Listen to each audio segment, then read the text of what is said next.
Hello comics people, ako si Mel Kasipit and welcome to Indie Comics Podcast Quick Review. Ang i-review natin ngayon ay Sibol number 1 ni Patty Ramos at ni Vian Vidal. So binili ko to nung nakaraang Philippine International Comics Festival at basahin natin yung nasa likod. The end of the world is his chance to be freed. The moment that the star meets the steed. The old world will die.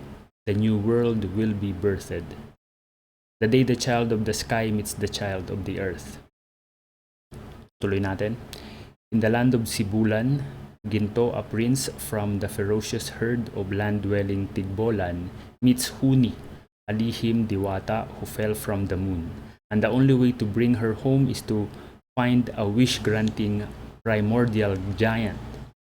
On their quest, they encounter creatures and monsters both familiar and strange, challenge their beliefs, and uncover the secrets of a world they thought they knew.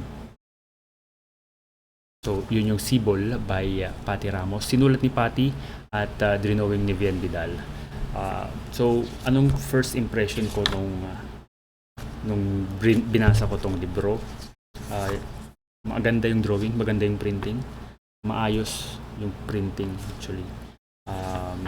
I think sa Iza yung paborito namin pang printan itong printing na to. I might be wrong, don't quote me on that, hindi ko alam, pero maganda yung printing kasi itim na itim yung itim at yung gray, nakukuha yung gray.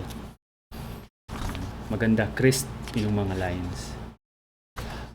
Kukunti lang yung mga comics na pambata na lumalabas.